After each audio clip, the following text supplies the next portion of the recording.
TB is a long-standing illness that primarily affects the lungs in 80% of the patients, but it can also affect other parts of the body. The most common form of disease is the disease that affects our lungs, especially among the adults. The disease that affects the lungs is the most common type. Over 80% of the TB we see in the country is TB in the lungs. So that is the commonest. But there are other forms, like I said, in the abdomen, in the bones. Once in a while you find such cases. And those who get these types of TB, especially for the bones, the meninges, are those that are immune compromised mainly. We have the elderly, sometimes the children. They find those forms of TB more common in those age groups. It is an infectious disease that is transmitted through air, coughing, laughing, singing, and talking from an infected person. That if you have been coughing for the last 2 weeks and more, for more than 2 weeks, you also feel some feverish, please go and tell a health worker that, you know what, I've been coughing for the last 3 weeks, I've swallowed all this amoxicillin, they have given me this, but this cough is not going. Can you investigate me further for my problem of this coughing? So if you have somebody in the home that has got that TB and has made the germs in the air that you share with them float in the air and you breathe them in, this preventive therapy helps you to ensure that whatever germ that has entered your body you don't progress to disease. The signs of TB include prolonged cough that does not respond to treatment, unexplained weight loss, night sweats, and loss of appetite. Even when TB is preventable, treatable, and curable, it still remains one of the critical killer diseases. The head of the TB clinic at Mulago Hospital, Dr. Susan Adakun, says on average there are 30 admissions daily. The situation of TB is that we are seeing increasing cases per day. For example, in our TB unit here, that the lab tests 70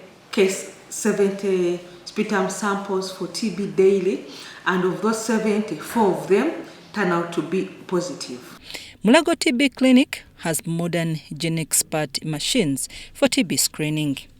One of the major challenges the Ministry of Health finds in managing TB is finding those who are infected, because out of 90,000 new cases, only about 72,000 are traced, and those who are not found continue spreading the disease. So let's say if we have 90,000 and then we find, say, 70, that means there's 20,000 there we didn't find. Now the problem with those 20,000 we didn't find, because they are interacting with their friends, they are moving around in the taxi, in the buses, they are drinking a journal, they are drinking with their friends, so they are spreading further. So now the burden is not only them, the 20,000, but also the spread they cause. So you'll find next year the burden is even bigger than 90,000. So that's why we really want to find them as much as possible. Even for those who are enrolled on treatment, the completion rate is between 6 to 7% because the treatment takes 6 months, but with improvements in treatment, this time is likely to reduce. The treatment of MDR-TB is long, from 9 months on the minimum to 20 months on the maximum.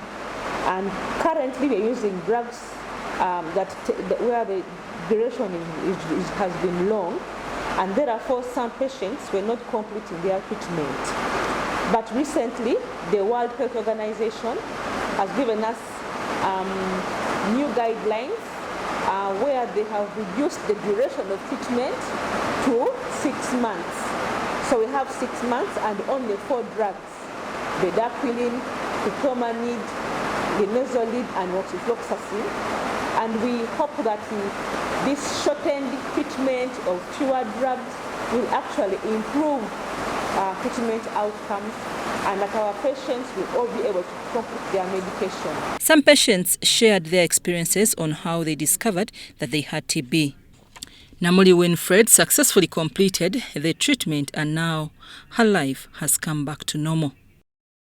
After having fallen sick for a long time, suffering from heavy cough, I tried to treat it in different clinics and hospitals. Then I decided to go to a bigger health center. That was Naguru Health Center, China, Uganda. Doctor directed me to go for CBC. That's where they sent me to Uganda Care. Then Uganda Care has forwarded me to the TB clinic. Yeah, there from the TB clinic, I was removed aspartame. They told me to come back the next day. So a doctor told me from that beginning that I was found TB positive, and she told me that I shouldn't worry because TB can get cured so long as I follow her instructions and take very well the medicine. However, stigma and discrimination also contribute to the frustration of TB management. Initially, people thought that every person with TB has HIV, but according to Ministry of Health, only 32% of TB patients have HIV and close to 70% have no HIV. Actually, most of my friends discriminated me, but like I had some church members whom I could pray with. They could come and encourage me, plus the advice of a doctor, so I couldn't mind them. Those who could discriminate me, I just had to fight for a chance to have my life again. People should know that TB is a disease like any other. Like we even have the good thing, now with HIV, it's no longer stigmatized like it used to be in the past. People would even fear to go to the clinic because of HIV. So the same with TB. Let's not stigmatize the people. Anybody can get TB, and anybody can be treated for TB and you recover fully. So the United States Agency for International Development supports the Ministry of Health to strengthen TB case detection through the CAST TB program. In a nutshell, TB is a disease that can be prevented, treated and cured, and therefore government needs to ensure that screening and treatment services are scaled up, but also the individuals need to seek care in case they notice signs pointing to TB, with a common sign being a cough and exceeds 2 weeks. I'm Nafka Farida and Nalongo Rose Bukira in Kampala.